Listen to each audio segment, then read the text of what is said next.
ನೀನು ರಾಜವಂಶದವನು ಬಂಗಾರದ ಮನುಷ್ಯ. ನಮಸ್ಕಾರ. ಜಿಮ್ನಲ್ಲೇ ಹುಟ್ಟಿತ್ತು ಪ್ರೀತಿ. ಅಪ್ಪು ಪ್ರೀತಿ ಒಪ್ಪಿದ್ರು ಅಣ್ಣಾವ್ರು. 2 ಬಾರಿ ರಾಘಣ್ಣನನ್ನ ಉಳಿಸಿದ್ರು. ಶಿವಣ್ಣನಿಗೂ ಶಕ್ತಿ ತುಂಬಿದ್ರು ಅಪ್ಪು. ಅಪ್ಪು ನನಗಿಂತ ಶ್ರೇಷ್ಠ ನಟ ಅಂದು ಡಾಕ್ಟರ್ ರಾಜ್ಕುಮಾರ್ ಕಣ್ತುಂಬಿದ್ದೇಕೆ? ಇದೇ ಈ ಹೊತ್ತಿನ ವಿಶೇಷ. ಬಂಗಾರದ ಮನುಷ್ಯ.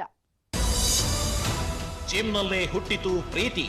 ಅಪ್ಪು ಪ್ರೀತಿ ಒಪ್ಪಿದ್ರು ಅಣ್ಣವರು.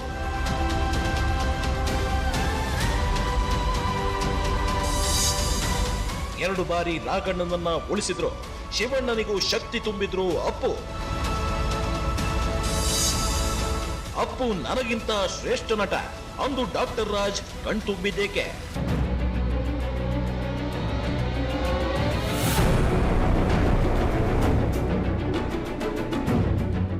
ಪರಮಾತ್ಮನತ್ತ ಯುವರತ್ನ ಮೇರುನಟ ಡಾಕ್ಟರ್ ರಾಜ್ಕುಮಾರ್ ಅವರ ಪ್ರೀತಿಯ ಕಿರಿಯ ಪುತ್ರ, ಕನ್ನಡ ಸಿನಿಮಾ ರಂಗದ ದೊಡ್ಡಮನೆಯ ಹುಡುಗ, ಅತ್ಯುತ್ತಮ ನಟನೆಗೆ ಬಾಲ್ಯದಲ್ಲೇ ರಾಷ್ಟ್ರ ಪ್ರಶಸ್ತಿ ಪಡೆದಿದ್ದ ಪ್ರತಿಭಾವಂತ ನಟ, ಕನ್ನಡಿಗರ ನೆಚ್ಚಿನ ಅಪ್ಪು ಎನಿಸಿದ್ದ ಪವರ್ ಸ್ಟಾರ್ ಬಿರುದಾಂಕಿತ ಪುನೀತ್ ರಾಜ್ಕುಮಾರ್ ತಮ್ಮ 46ನೇ ವಯಸ್ಸಲ್ಲೇ ಅವರು ದೈಹಿಕ ಕಸರತ್ತು ನಡೆಸುವ ವೇಳೆ ಸಂಭವಿಸಿದ ಹೃದಯಾಘಾತದಿಂದ ಶುಕ್ರವಾರ ನಿಧನರಾಗಿದ್ದಾರೆ. ಕನ್ನಡಿಗರ ನೆಚ್ಚಿನ ನಟನ ಸಾವಿನ ಈ ಸುದ್ದಿ ಕರುನಾಡಿಗೆ ಬರಸಿಡಿಲಿನಂತೆ ಅಪ್ಪಳಿಸಿತು. ಇಡೀ ನಾಡು ದಿಗ್ಮೂಢವಾಯಿತು. ಚಿತ್ರರಂಗ ಶುಭವೆಂದು ನಂಬುವ ಶುಕ್ರವಾರ ಚಿತ್ರರಂಗದ ಪಾಲಿಗೆ ಕರಾಳ ಶುಕ್ರವಾರವಾಯಿತು. ಶುಕ್ರವಾರವೇ ಬಿಡುಗಡೆಯಾಗಿದ್ದ ಅವರ ಹಿರಿಯ ಸಹೋದರ ಶಿವರಾಜ್ ಕುಮಾರ್ ಅವರ ಭಜರಂಗಿ 2 ಸಿನಿಮಾ ಮೊದಲ ಪ್ರದರ್ಶನ ಮುಗಿಯುತ್ತಿದ್ದಂತೆ ದಿ ಶೋಮ್ಯಾನ್ ತನ್ನ ಶೋ ಮುಗಿಸಿದ್ರು. ತನ್ಮೂಲಕ ಅಸಂಖ್ಯಾತ ಅಭಿಮಾನಿಗಳಿಗೆ ಭಾರೀ ಆಘಾತ ನೀಡಿತು. ಆಡಿಸಿದಾತ ಬೇಸರ ಮೂಡಿ ಆಟ ಮುಗಿಸಿದ, ಸೂತ್ರವ ಹರಿದ, ಬೊಂಬೆಯ ಮುರಿದ, ಮಣ್ಣಾಗಿಸಿದ.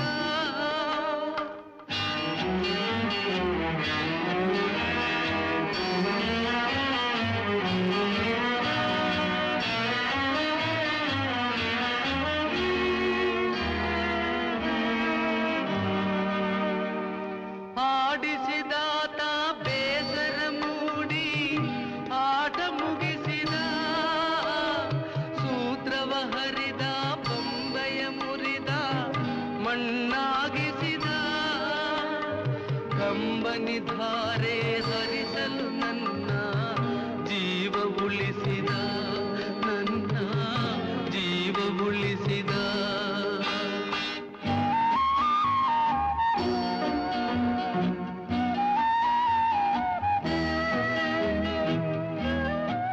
ವೀಕ್ಷಕರೇ, 1976ರಲ್ಲಿ ಬಾಲನಟನಾಗಿ ಚಿತ್ರರಂಗಕ್ಕೆ ಕಾಲಿಟ್ಟ ಪುನೀತ್ ಈಗ ಕನ್ನಡ ಚಿತ್ರರಂಗದಲ್ಲಿ ಅತಿ ಹೆಚ್ಚು ಸಂಭಾವನೆ ಪಡೆಯುವ ಸೂಪರ್ ಸ್ಟಾರ್ ಎನಿಸಿಕೊಂಡಿದ್ರು. 1999ರಲ್ಲಿ ಪುನೀತ್ ಅವರ ಪ್ರೇಮ ಕಥೆ ಸಂಚಲನ ಮೂಡಿಸಿತು. ಆ ಪ್ರೇಮ ಕಥೆ ನಿಜಕ್ಕೂ ರೋಚಕ. ಹೌದು, ಪುನೀತ್ ರಾಜ್ಕುಮಾರ್, ಅಶ್ವಿನಿ ರೇವತ್ ಕಾಮನ್ ಫ್ರೆಂಡ್ಸ್ ಆಗಿದ್ರು. ಇದಂತ ವಿಪರ್ಯಾಸ ನೋಡಿ. ಮೊದಲಿಗೆ ಪತ್ನಿ ಅಶ್ವಿನಿರನ್ನ ಪುನೀತ್ ನೋಡಿತು ಜಿಮ್ನಲ್ಲೇ. ಆದರೆ ಪುನೀತ್ ಬದುಕಿನ ಕೊನೆಗಳಿಗೆ ಜಿಮ್ನಲ್ಲೇ ಮುಗಿದು ಹೋಗಿದೆ.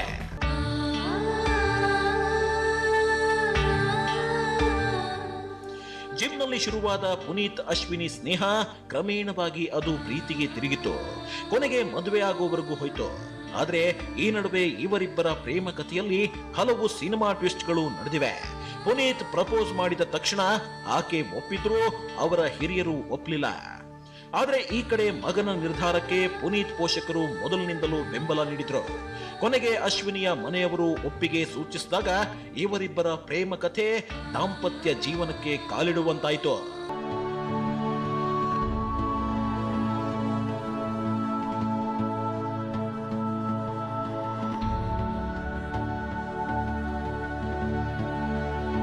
ವೀಕ್ಷಕರೇ, 1981ರಲ್ಲಿ ಬೆಂಗಳೂರಿನಲ್ಲಿ ಜನಿಸಿದ ಪುನೀತ್ ಅವರ ಪತ್ನಿ ಅಶ್ವಿನಿ ಮದುವೆಯ ನಂತರ ಹಲವಾರು ಚಿತ್ರಗಳಿಗೆ ವಸ್ತ್ರ ವಿನ್ಯಾಸಕಿ ಮತ್ತು ನಿರ್ಮಾಪಕಿಯಾಗಿಯೂ ಕೆಲಸ ಮಾಡಿದ್ರು. ದಂಪತಿಗೆ ಪ್ರಸ್ತುತ ಧೃತಿ ಮತ್ತು ವಂದಿತಾ ಎಂಬ ಇಬ್ಬರು ಹೆಣ್ಣು ಮಕ್ಕಳಿದ್ದಾರೆ. ಅವರಲ್ಲಿ ಒಬ್ಬ ಮಗಳು ಅಮೆರಿಕಾದಲ್ಲಿ ಉನ್ನತ ವ್ಯಾಸಂಗ ಮಾಡ್ತಿದ್ದಾರೆ. ಕನ್ನಡ ಚಿತ್ರರಂಗದ ಜಾಕಿ, ಹುಡುಗಿಯರ ಮನಸ್ಸು ಕದ್ದ ರಾಮ್ ಇನ್ನಿಲ್ಲ ಅಂತ ಈಗಲೂ ಅಭಿಮಾನಿಗಳಿಗೆ, ಕನ್ನಡ ಚಿತ್ರರಂಗದ ಆಪ್ತರಿಗೆ ಮತ್ತು ಕುಟುಂಬಸ್ಥರಿಗೆ ಸಹಿಸಿಕೊಳ್ಳಲಾಗ್ತಿಲ್ಲ. ವೃತ್ತಿ ಜೀವನದಲ್ಲಿ ಎಷ್ಟೇ ಬ್ಯುಸಿಯಾಗಿರ್ಲಿ, ಫ್ಯಾಮಿಲಿಗೆ ಹೆಚ್ಚಿನ ಆದ್ಯತೆ ನೀಡಬೇಕು, ಫ್ಯಾಮಿಲಿ ಮುಖ್ಯ ಎಂದು ಸದಾ ಹೇಳ್ತಿದ್ರು ಪವರ್ ಸ್ಟಾರ್.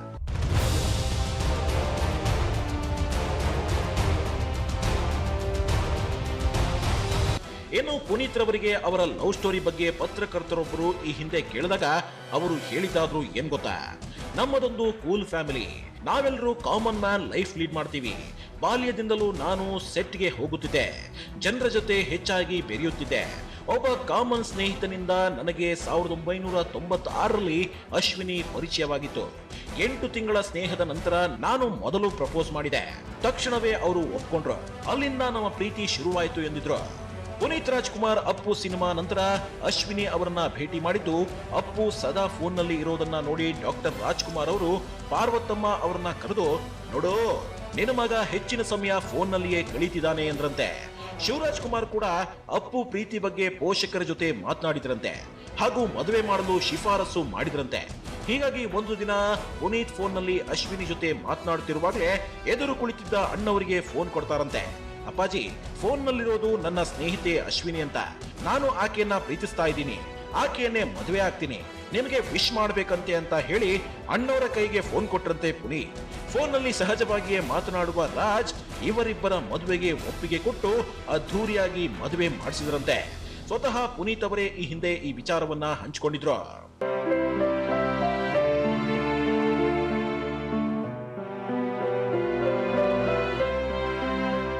ವೀಕ್ಷಕರೇ, ಪುನೀತ್ ರಾಜ್ಕುಮಾರ್ ವೈಯಕ್ತಿಕವಾಗಿ ಹೇಳಬೇಕು ಅಂದ್ರೆ ಅವರೊಬ್ಬರು ಫಿಟ್ನೆಸ್ ಫ್ರೀಕ್. ಪ್ರತಿದಿನ ಜಿಮ್ಗೆ ಹೋಗಿ ಬೆವರಿಳಿಸ್ತಿದ್ರು. ಇದು ತಮ್ಮ ಅಭಿಮಾನಿಗಳಿಗೂ ಸ್ಫೂರ್ತಿಯಾಗ್ಲಿ ಅನ್ನೋ ಕಾರಣಕ್ಕೆ ಅವರು ಯಾವ ರೀತಿ ಮೈಯನ್ನ ದಂಡಿಸ್ತಾರೆ ಅನ್ನೋದನ್ನ ವಿಡಿಯೋ ಮಾಡಿ ತಮ್ಮ ಸಾಮಾಜಿಕ ಜಾಲತಾಣದಲ್ಲಿ ಹಂಚಿಕೊಂಡಿದ್ರು. ಅಪ್ಪು ಅವರ ಫಿಟ್ನೆಸ್ ಝಲಕ್ ಇಲ್ಲಿದೆ ನೋಡಿ.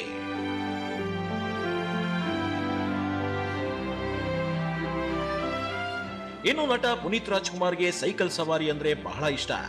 ಸಮಯ ಸಿಕ್ಕಾಗ್ಲೆಲ್ಲ ಬೆಂಗಳೂರಿನಿಂದ ನಂದಿ ಬೆಟ್ಟಕ್ಕೆ, ಬನ್ನೇರುಘಟ್ಟ ರಾಷ್ಟ್ರೀಯ ಉದ್ಯಾನ ಸೇರಿದಂತೆ ನಾನಾ ಕಡೆಗೆ ಸೈಕಲ್ ಹತ್ತಿ ಹೊರಟು ಬಿಡ್ತಿದ್ರು. ಚಿಕ್ಕಬಳ್ಳಾಪುರ ಸಮೀಪದ ನಂದಿ ಬೆಟ್ಟಕ್ಕೆ ಆಗಾಗ ಹೋಗ್ತಿದ್ರು. ವಿಶೇಷ ಅಂದ್ರೆ ಪ್ರತಿ ಬಾರಿ ನಂದಿ ಬೆಟ್ಟಕ್ಕೆ ಹೋದಾಗ್ಲೂ ಮುಂದೆ ಕಾರು ತೆರಳುತ್ತಿತ್ತು.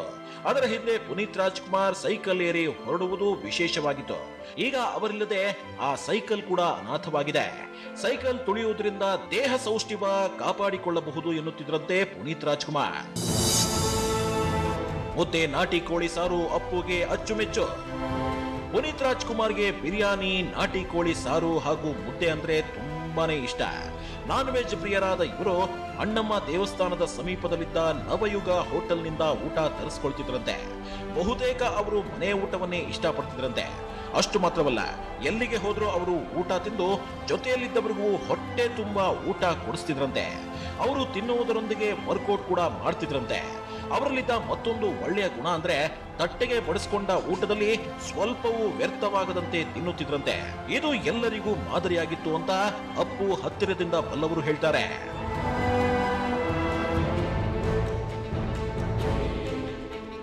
ಪುನೀತ್ ಸರಳತೆ, ವಿನಯವಂತಿಕೆಯಲ್ಲಿ ಮಾದರಿಯಾಗಿದ್ದವರು.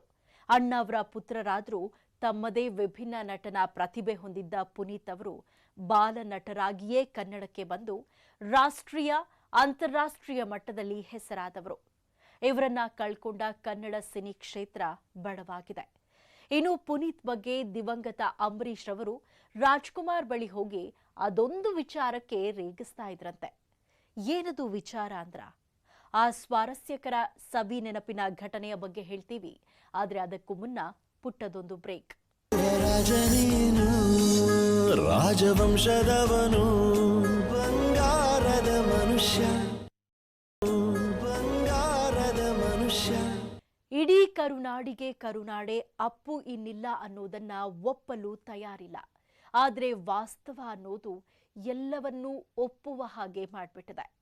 ಅಪ್ಪುವಿಗೆ ಸಾವನ್ನ ಅಪ್ಪುವ ವಯಸ್ಸಾಗಿರಲಿಲ್ಲ, ಆದರೆ ವಿಧಿ ಎಲ್ಲವನ್ನ ನಿರ್ಧಾರ ಮಾಡಿಬಿಟ್ಟಿತ್ತು. ಪವರ್ ಸ್ಟಾರ್ ಪುನೀತ್ ರಾಜ್ಕುಮಾರ್ ಮೊದಲ ಸಿನಿಮಾ ಅಪ್ಪು ನೋಡಿ ರಜನಿಕಾಂತ್ ಸಿಕ್ಕಾಪಟ್ಟೆ ಹೊಗಳಿದ್ರು. ಇದೇ ವಿಷಯ ಇಟ್ಕೊಂಡು ನಟ ಅಂಬರೀಷ್ ಅವರು ಸದಾ ಡಾಕ್ಟರ್ ರಾಜ್ಕುಮಾರ್ ರನ್ನ ರೇಗಿಸ್ತಾ ಇದ್ರಂತೆ. ಏನಂತ ರೇಗಿಸ್ತಾ ಇದ್ರು ಈಗ ಹೇಳ್ತೀವಿ ನೋಡಿ. ವೀಕ್ಷಕರೇ, ಪುನೀತ್ ರಾಜ್ಕುಮಾರ್ಗೆ ಅಂಬರೀಷ್ ಅಂದ್ರೆ ತುಂಬಾ ಇಷ್ಟ. ಅಂಬರೀಷ್ ರವರಿಗೂ ಅಷ್ಟೇ. ಅಪ್ಪು ಅಂದ್ರೆ ಅಚ್ಚುಮೆಚ್ಚು. ಪವರ್ ಸ್ಟಾರ್ ಪುನೀತ್ ರಾಜ್ಕುಮಾರ್ ಮೊದಲ ಸಿನಿಮಾ ಅಪ್ಪು ನೋಡಿ ರಜನಿಕಾಂತ್ ಸಿಕ್ಕಾಪಟ್ಟೆ ಹೊಗಳಿದ್ರು. ಇದೇ ವಿಷಯ ಇಟ್ಕೊಂಡು ನಟ ಅಂಬರೀಷ್ ಅವರು ಸದಾ ಡಾಕ್ಟರ್ ರಾಜ್ಕುಮಾರ್ ಅವರನ್ನ ರೇಗಿಸ್ತಿದ್ರಂತೆ. ಹೌದು, ನಿಮಗಿಂತ ಜಾಸ್ತಿ ನಿಮ್ಮ ಮಗನನ್ನ ರಜನಿಕಾಂತ್ ಹೊಗಳ್ತಾರೆ ಅಂತ ಅಂಬರೀಷ್ ಸದಾ ಅಣ್ಣವರ ಕಾಲೆಳೆಯುತ್ತಿದ್ರಂತೆ. 4 ವರ್ಷ ಇದ್ದಾಗಲೇ ಅಪ್ಪು ಪಾರ್ವತಮ್ಮ ಜೊತೆ ಶೂಟಿಂಗ್ ಸ್ಥಳಕ್ಕೆ ಬರ್ತಿದ್ರು. ಆಗ ನನ್ನ ಜೊತೆ ಅಪ್ಪು ಆಟ ಆಡ್ತಾ ಇದ್ದ. ಮನೆಗೆ ಹೋಗಿ ಸುಮಲತಾರನ್ನ ನಾನು ಮದುವೆ ಆಗ್ತೀನಿ ಅಂತ ಅಪ್ಪು ಹೇಳ್ತಿದ್ರಂತೆ. ಅದೇ ವಿಚಾರ ಇಟ್ಕೊಂಡು ಅಣ್ಣವರ ಕಾಲೆಳೆಯುತ್ತಿದ್ರು ದಿವಂಗತ ಅಂಬರೀಷ್. ಸುಮಲತಾ ಮೇಡಮ್, ನಾನಿನ್ನ ನುಡಿಯ ಗಾಗಿ ಮೂಕನಾದೆ, ನಾನೇನು ಮಾಡಲೀಗ ನೀ ಕೆಳೆ ಸಖಿ, ನಾನಿನ್ನ ನುಡಿಯ ಸೇರಿ ಬೆರಕಾಗಿ ಮೂಕನಾದೆ. ಎಸ್, ಅಪ್ಪು ನಮ್ಮ ಹುಡುಗ ಅಂತ ಹೇಳಿ ಪುನೀತ್ರನ್ನ ಸಿಕ್ಕಾಪಟ್ಟೆ ಅಂಬರೀಷ್ ಕಾಲೆಳೆಯುತ್ತಿದ್ರು. ಇದನ್ನೆಲ್ಲ ಪುನೀತ್ ಗಂಭೀರವಾಗಿ ತೆಗೆದುಕೊಳ್ತಿರ್ಲಿಲ್ಲ. ಅಂಬರೀಷ್ ಮಾಮನ ಬಗ್ಗೆ ಅಪ್ಪುಗೆ ಸಿಕ್ಕಾಪಟ್ಟೆ ಪ್ರೀತಿ ಇತ್ತು. ಅಪ್ಪುಗೆ ಅದೊಂದು ಕನಸಿತ್ತು. ಆದ್ರೆ ಆ ಕನಸು ಎಂದೂ ನನಸಾಗ್ಲೇ ಇಲ್ಲ. ಆ ಕನಸಾದ್ರೂ ಏನ್ ಗೊತ್ತಾ? ಬಿಡದಿ ಬಳಿ ಫಾರ್ಮ್ ಹೌಸ್ ನಿರ್ಮಾಣದ ಕನಸು. ನಮ್ಮ ನಗಲಿದ ನಟ ಪುನೀತ್ ರಾಜ್ಕುಮಾರ್ ಫಾರ್ಮ್ ಹೌಸ್ ನಿರ್ಮಾಣ ಮಾಡುವ ಕನಸೊಂದನ್ನ ಬಿಟ್ಟು ಹೋಗಿದ್ದಾರೆ. ರಾಮನಗರ ಜಿಲ್ಲೆಯ ಬಿಡದಿ ಹೋಬಳಿಯ ಮಂಚನಾಯಕನಹಳ್ಳಿ ಗ್ರಾಮ ಪಂಚಾಯಿತಿ ವ್ಯಾಪ್ತಿಯ ಶೇಷಗಿರಿ ಹಳ್ಳಿಯ ಸರ್ವೆ ಸಂಖ್ಯೆ 72 ಹಾಗೂ 73ಕ್ಕೆ ಸೇರಿದ ಸುಮಾರು 16 ಎಕರೆ ಜಮೀನಿನಲ್ಲಿ ಫಾರ್ಮ್ ಹೌಸ್ ನಿರ್ಮಾಣ ಮಾಡಬೇಕೆಂಬ ಕನಸು ಕಟ್ಟಿಕೊಂಡಿದ್ದ ನಟ ಪುನೀತ್ ರಾಜ್ಕುಮಾರ್ ಅವರ ಕನಸು ಕನಸಾಗಿಯೇ ಉಳಿದುಕೊಂಡಿದೆ. ಹೊಸ ಅಲೆಯ ಚಿತ್ರ ನಿರ್ಮಾಣದ ಹಂಬಲ ಹೊಂದಿದ್ರು ಪುನೀತ್. ನಟರಾಗಿದ್ದುಕೊಂಡೇ ಚಿತ್ರರಂಗದ ಅಭಿವೃದ್ಧಿಗಾಗಿ ಬಹುದೊಡ್ಡ ಕನಸು ಕಂಡಿದ್ದವರು ಪುನೀತ್ ರಾಜ್ಕುಮಾರ್. ಕ್ಲಾಸಿಕ್ ಕಥೆಗಳನ್ನ ಸಿನಿಮಾ ಮಾಡಬೇಕು, ಹೊಸ ಕಲಾವಿದರಿಗೆ ಹಾಗೂ ತಂತ್ರಜ್ಞರಿಗೆ ಅವಕಾಶ ಕೊಡಬೇಕು, ಕನ್ನಡದಲ್ಲೂ ಇಂಗ್ಲಿಷ್ ಮಾದರಿಯ ಸಿನಿಮಾಗಳನ್ನ ನಿರ್ಮಿಸುವ ಬಹುದೊಡ್ಡ ಕನಸು ಕಂಡಿದ್ರು ಪುನೀತ್. ಆ ಉದ್ದೇಶದಿಂದಲೇ ತಮ್ಮ ಸಾರಥ್ಯದಲ್ಲಿ PRK ಹೆಸರಿನ ನಿರ್ಮಾಣ ಸಂಸ್ಥೆಯನ್ನ ಹುಟ್ಟುಹಾಕಿದ್ರು. ಲಾ, ಫ್ರೆಂಚ್ ಬಿರಿಯಾನಿ, ಮಾಯಾ ಬಜಾರ್, ಕವಲುದಾರಿ ಮುಂತಾದ ಚಿತ್ರಗಳನ್ನ ನಿರ್ಮಿಸಿದ್ರು. ಅಲ್ಲದೆ ಹೊಸಬರ ಚಿತ್ರಗಳ ಆಡಿಯೋಗೂ ಮಾರುಕಟ್ಟೆ ಮಾಡುತ್ತಿದ್ರು. ಆ ಮೂಲಕ ಕನ್ನಡ ಚಿತ್ರರಂಗಕ್ಕೆ ಕಂಟೆಂಟ್ ಆಧಾರಿತ ಸಿನಿಮಾಗಳು ಹೆಚ್ಚೆಚ್ಚು ಬರಬೇಕು ಅಂತ ಕನಸು ಕಂಡಿದ್ರು ಪುನೀತ್. ರಾಜ್ ಬಯೋಪಿಕ್ ಆಸೆ ಇಟ್ಕೊಂಡಿದ್ದ ಯುವರತ್ನ. ವೀಕ್ಷಕರೇ, ತಂದೆ ವರನಟ ಡಾಕ್ಟರ್ ರಾಜ್ಕುಮಾರ್ ಅವರ ಬಯೋಪಿಕ್ ನಿರ್ಮಿಸುವ ಆಸೆ ಪುನೀತ್ ಅವರಲ್ಲಿತ್ತು. PRK ಪ್ರೊಡಕ್ಷನ್ ಅಡಿಯೇ ನಿರ್ಮಿಸಬೇಕೆಂಬ ಅಭಿಲಾಷೆ ಹೊಂದಿದ್ರು ಪುನೀತ್. ಅಪ್ಪಾಜಿ ಬಯೋಪಿಕ್ ಮಾಡುವ ಆಸೆ ಇದೆ. ಅದೊಂದು ದೊಡ್ಡ ಪ್ರಾಜೆಕ್ಟ್. ಸೂಕ್ತ ಕಲಾವಿದರು ಬೇಕು. ಅದಕ್ಕೊಂದು ಯೋಜನೆ ರೂಪಿಸಬೇಕು. ಅಂತಹ ಅವಕಾಶ ಲಭಿಸಿದ್ರೆ ಖಂಡಿತ ಹಿಂದೆ ಸರಿಯೋದಿಲ್ಲ ಅಂತ ಪುನೀತ್ ಹಲವು ಬಾರಿ ಹೇಳ್ಕೊಂಡಿದ್ರು. ತಂದೆ ಡಾಕ್ಟರ್ ರಾಜ್ಕುಮಾರ್ ಬಗ್ಗೆ ಪುಸ್ತಕ ಬರೆದಿದ್ದ ಮಗ. Doctor Rajkumar, the person behind personality. Yes, ಇದು ತಮ್ಮ ತಂದೆ ಡಾಕ್ಟರ್ ರಾಜ್ಕುಮಾರ್ ಅವರ ಬಗ್ಗೆ ಪುನೀತ್ ರಾಜ್ಕುಮಾರ್ ದಾಖಲಿಸಿದ ಜೀವನ ಚರಿತ್ರೆ.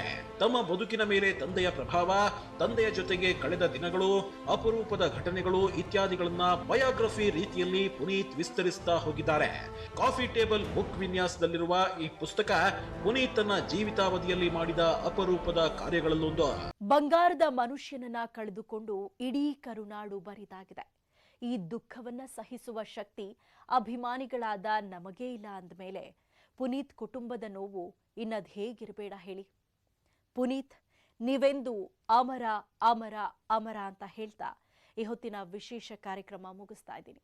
ನೋಡ್ತಾ ಇರಿ ನ್ಯೂಸ್ 18 ಕನ್ನಡ. ಜಾಲ ನಮ್ಮದು, ಬಲ ನಿಮ್ಮದು.